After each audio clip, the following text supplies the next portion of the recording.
what's almost become traditional as an operation in the manipulation of audiences and trying to destabilize societies is behavioral economics, where we begin to understand that individuals are not rational. They can research all they want in order to make a decision about buying a bicycle, but if they're primed by a really cool dude riding a white bike going by before they go in the shop, they're going to go in and buy a white bike.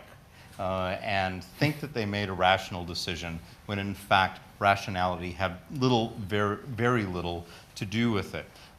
Another tool that's come up and is flying in the face, and there's a bit of a debate around this, especially in the work that I'm doing with the Parliamentary Investigatory Committee into Fake News, is emotional typology, where we're using 5-factor modeling in order to try to identify people across thousands of different behavioral types and emotional types so that we can then emotionally target them. We can identify who is vulnerable, who is not vulnerable, who's receptive to the message that I happen to be carrying today, and what words should I use in order to address them. The real key here about what has changed is emotional targeting.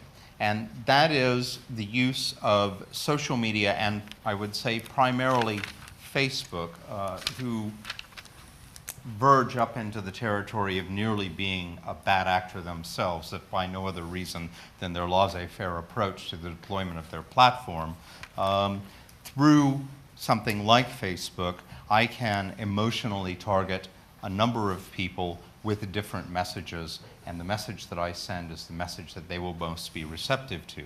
Now, what makes this so destabilizing right now and so difficult for us as a culture to deal with is I can do something now that I've never been able to do before and no one has been able to do before. If I have an end to which I want to drive a process, I can shout in your ear one thing and I can shout in your ear another thing, and neither of you can hear that I'm shouting different things in your ears, and neither of you have the opportunity to say, wow, that guy's crazy. Maybe we shouldn't be listening to him. And I can do this across millions and millions of users, millions of people on social media. So this micro-targeting to scale is destabilizing democratic societies. It's not destabilizing people in the middle, which is an argument that's currently being made by the likes of Cambridge Analytica and other operators here, saying that, well, it's very hard to change somebody's mind about something that they believe in the middle. And that's absolutely true.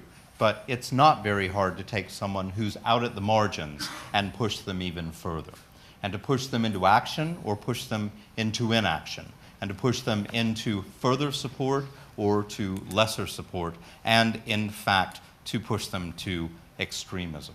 And in the middle of this, we're destroying, bad actors are destroying people's belief in truth and their belief in any institution whatsoever, with deep fakes and sting operations and so on. We're destabilizing people's faith in their institutions, as we've seen in perhaps, I'm watching this happen in Nigerian politics at the moment, where a number of very smart people I know are not believing anything that they see after having suffered what was a quite horrific election at the hands of some influence campaigners that many in this room may know, but also we see it happening in American politics as well. And so this is the situation that we face. Computational propaganda is regarded as one of the top 10 threats to the civil society and to democracy. And it's an issue that really needs address and needs to be fixed in the context of this technology. It took us 20 years to create this problem. It may well take us 20 years to fix it. But in the meantime, we need some short-term solutions as well.